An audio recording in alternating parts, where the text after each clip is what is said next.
வணக்கம். இன்னைக்கு நாம ரொம்பவே ஸ்பெஷலான ஆன்மீகமும் தத்துவமும் கலந்த ஒரு சுவாரஸ்யமான தேடல ஆரம்பிக்க போறோம். தமிழ்நாட்டுல சீர்காழிய சுற்றியிருக்க திருநாங்கூர் பகுதியில 11 திவ்ய தேசங்கள் இருக்குன்னு உங்களுக்கு தெரிஞ்சிருக்கலாம்.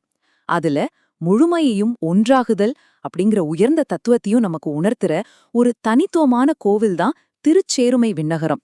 இத பத்தி தான் இந்த தொகுப்புல நாம ரொம்ப டீட்டெயிலா பார்க்க போறோம். அப்படியே கொஞ்சம் உங்க கண்களை மூடி பசுமையான வயல்வெளிகள், சின்னஞ்சிறு கிராமத்து சாலைகள், மெதுவா கேக்குற கோவில் மணி ஓசை, இப்படி ஒரு அமைதியான சூழலை கற்பனை செஞ்சு பாருங்க. இது வெறும் செங்கல்லால கட்டப்பட்ட ஒரு கட்டிடம் கிடையாதுங்க. பிரபஞ்ச சக்திகள்லாம் ஒன்னா இணையிற ஒரு ரகசியமான மாயாஜாலமான வெளி. சிட்டில இருக்கிற இரைச்சல் எல்லாம் விட்டுட்டு உங்க மனசு கூட நீங்க ஆழமா பேச தொடங்குற ஒரு அற்புதமான இடம் இது. இப்ப நம்ம முதல் பகுதிக்குள்ள போகலாம். திருச்சேருமை, இந்த பேருக்கான அர்த்தம் என்ன? எந்த ஒரு இடத்தையும் நாம முழுசா புரிஞ்சுக்கணும்னா முதல்ல அதோட பேருக்கு பின்னாடி இருக்கிற காரணத்தை தெரிஞ்சுக்கணும் இல்லையா? இது ரொம்பவே இன்ட்ரெஸ்டிங்கா இருக்கும், கேளுங்க. தமிழ்ல சேரு அல்லது சேர்மை அப்படின்னா ஒன்றாகுதல் அல்லது இணைதல்னு அர்த்தம். விண்ணகரம்னா தெய்வீகமான பரலோக வெளி. அப்போ திருச்சேருமை விண்ணகரம்னா என்ன? பல்வேறு சக்திகள் எல்லாம் ஒன்னா சேர்ந்து முழுமை அடைகிற ஒரு புனிதமான இடம்தாங்க அது. இந்த ஒன்றாகுதல் அப்படிங்கிற ஒற்றை சொல் தான் இந்த கோவிலோட மொத்த ஆன்மாவும். இரண்டாவது பகுதி சிவனின் கண்ணீர். இந்த கோவில் எப்படி உருவானதுன்னு பார்க்கலாமா? இதுக்கு பின்னாடி ஒரு பிரம்மாண்டமான புராண கதை இருக்கு. தக்ஷ யாகத்துல அன்னை சதி தேவி தன்னோட உயிரை மாய்த்து கொண்ட அந்த துயரமான சம்பவம் உங்களுக்கு ஞாபகம் இருக்கலாம். சதிதேவியோட பிரிவால சிவபெருமான் உச்சக்கட்ட கோபத்துக்கும் துயரத்துக்கும் ஆனார். அந்த வேதனையில அவர் கண்ணிலிருந்து விழுந்த கண்ணீர் துளிகள் பூமியில பட்டதும் அதிலிருந்து 11 உக்கிரமான ருத்ரர்கள் உருவானாங்க. அவங்களோட கோபமும் சக்தியும் இந்த உலகத்தையே அதிரச் செஞ்சது. அப்போ அந்த பிரபஞ்ச அதிர்வுகளை சமநிலைப்படுத்தவும் சிவபெருமான சாந்தப்படுத்தவும் திருமால் 11 சாந்தமான வடிவங்களை எடுத்தார். அந்த 11 வடிவங்கள் தான் திருநாங்கூரை சுற்றியுள்ள பகுதிகள்ல அவதரிச்சது. 11. ஆமாங்க, இந்த பிரம்மாண்டத்தை கொஞ்சம் யோசிச்சு பாருங்க. ஒரே நேரத்துல 11 உக்கிரமான ருத்ரர்கள், அவங்கள பேலன்ஸ் பண்ண 11 சாந்தமான பெருமாள்கள். இந்த திருநாங்கூர் பகுதி முழுக்க அந்த தெய்வீக சக்தி அப்படியே பரவியிருக்கு. அந்த 11 வடிவங்கள்ல ஒற்றுமை, இணைவு, தெய்வீக முழுமை, இதை எல்லாத்தையும் குறிக்கிற ஒரு வடிவம் தான் நாம இன்னைக்கு பார்க்கற திருச்சேருமை விண்ணகரத்தோட பெருமாள். இந்த கோவிலோட சில முக்கிய அம்சங்களை நாம கவனிக்கணும். இங்க இருக்கிற மூலவர் பேரு புருஷோத்தம பெருமாள். பேர்லயே உயர்ந்தவன் அப்படிங்கிற அர்த்தம் இருக்கு பாத்தீங்களா? நின்ற கோலத்துல ஒரே நேரத்துல கம்பீரமோ எல்லையில்லாத கருணையும் ததும்ப அவர் காட்சியளிக்கிறார். அவருக்கு பக்கத்திலேயே ரொம்ப மென்மையான அன்பே உருவான தாயார் புருஷோத்தம நாயகி வீற்றிருக்காங்க. கருவறைக்கு மேல இருக்கிற விமானத்துக்கு ஸ்ரீகர விமானம்னு பேரு. இங்க இருக்கிற தீர்த்தம் இந்திர தீர்த்தம். அடுத்து 3வது பகுதி சரணடைதல்.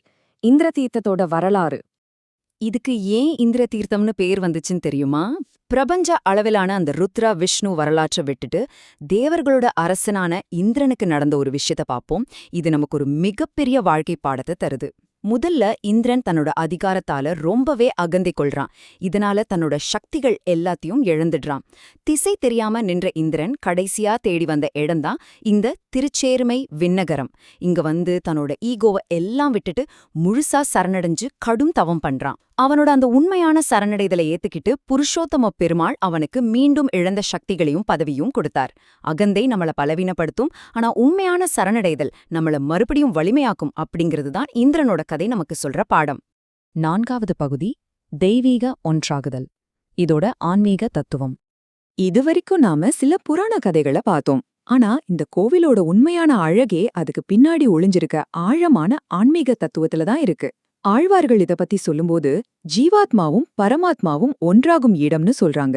எவ்ளோ ஆழமான வார்த்தைகள்! அதாவது நமக்குள் இருக்கிற சின்னஞ்சிறு உயிரும் இந்த பிரபஞ்சத்தையே இயக்குற அந்த பரம்பொருளும் எந்த ஒரு இடைவெளியும் இல்லாம, எந்த பிரிவினையும் இல்லாம உன்னா கலக்கிற ஒரு அரிய தருணத்தை தான் இது குறிக்குது. உங்க உள்ளமும் வெளி உலகமும் எந்த சத்தமும் இல்லாம மென்மையா இணையற அந்த நுட்பமான புள்ளிதான் இந்த இடம். நம்மளோட அன்றாட வெளி உலகத்தையும் இந்த கோவிலையும் கொஞ்சம் கம்பேர் பண்ணி பார்த்தா இது உங்களுக்கு இன்னும் நல்லா புரியும். வெளியில எப்பவுமே பிரிவினை, விடாத சத்தம், ஒரு விதமான அவசரம் இருந்துகிட்டே இருக்கும் இல்லையா? ஆனா இந்த கோவிலோட சூழல் அப்படியே ஆப்போசிட். இங்க வந்தாலே ஒரு முழுமையான அமைதி, பொறுமை எல்லாமே ஒன்றிணைற ஒரு ஃபீல் கிடைக்கும். குறிப்பா அந்த மாலை நேர பூஜை அப்போ எண்ணெய் விளக்குகளோட பொன்னிற ஒளியும் அந்த மந்திரங்களோட சத்தமும் வெளியில இருக்கிற அந்த நிசப்தமும் சேரும்போது இந்த இடமே ஒரு குட்டி வைகுண்ட மாதிரி மாறிடுங்க. 5வது பகுதி திருநாங்கூர் கருட சேவை, ஒரு மாபெரும் திருவிழா. இவ்ளோ அமைதியான சத்தமே இல்லாத இந்த இடத்துல கூட வருஷத்துக்கு ஒரு முறை ஒரு பெரிய கொண்டாட்டம் நடக்கும். அதுதான் ரொம்ப ஃபேமஸான திருநாங்கூர் கருட சேவை. ஒவ்வொரு வருஷமும் தை மாசத்துல இந்த அற்புதமான திருவிழா நடக்கும். 11 திவ்ய தேசங்களோட 11 பெருமாள்களும் தங்களோட கருட வாகனத்துல ஒரே நேரத்துல ஒரே இடத்துல எழுந்தருளுவாங்க. திவ்ய தேச வரலாற்றிலே இது கண்கொள்ளா காட்சி. இந்த 11 பேர்ல நம்ம திருச்சேருமை விண்ணகரத்தோட புருஷோத்தம பெருமாளும் தன்னோட கம்பீரமான அழகோட வலம் வருவார். அந்த ஒரு நாள் மட்டும் இந்த முழு பகுதியும் பக்தர்களோட கோஷத்தாலையும் தெய்வீக அதிர்வாலையும் அதிர்ந்துட்டு இருக்கும். 6வது பகுதி. நீங்க ஏன் இங்க போகணும்? மன அமைதிக்கான ஒரு தேடல். சரி, புராணங்களை பார்த்தாச்சு, தத்துவங்களை பார்த்தாச்சு, திருவிழாவையும் பார்த்தாச்சு. ஆனா பலவிதமான ஸ்ட்ரெஸ்ஸோட ஓடிக்கிட்டு இருக்கிற நாம ஏன் இங்க ஒரு தடவையாவது போகணும்? ஒருவேளை நீங்க மன அமைதியை தேடுறவரா இருக்கலாம், மன காயங்களுக்கு ஒரு ஆறுதல் தேடுறவரா இருக்கலாம், அல்லது வாழ்க்கையில ஒரு கிளாரிட்டி வேணும்னு நினைக்கலாம்.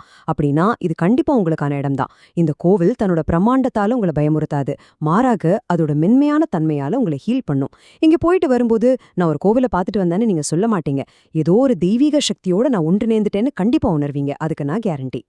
ஃபைனலா உங்களை யோசிக்க வைக்கிற மாதிரி ஒரு கேள்வியோட இந்த தொகுப்பை நான் நிறைவு செய்றேன். சத்தமோ அவசரமோ எந்திரத்தனமும் நிறைந்த இந்த மாடர்ன் உலகத்துல உங்களுக்கான அமைதிய, உங்களுக்கான அந்த ஒன்றாகுதல் உணர்வை நீங்க எங்க கண்டுபிடிக்கிறீங்க? உங்க மனசுக்குள்ள அந்த அமைதியான திருச்சேருமை உன்னதத்தை நீங்க எப்போ உருவாக்க போறீங்க? கொஞ்சம் யோசிச்சு பாருங்க. இவ்ளோ நேரம் என்னோட இணைஞ்சு இந்த பயணத்துல வந்ததுக்கு ரொம்ப நன்றி. இதுபோல இன்னும் நிறைய ஆழமான தகவல்களை தெரிஞ்சுக்க தொடர்ந்து எங்களோட இணைஞ்சிருங்க. அடுத்த ஒரு சுவாரஸ்யமான தொகுப்புல நாம சந்திக்கலாம்.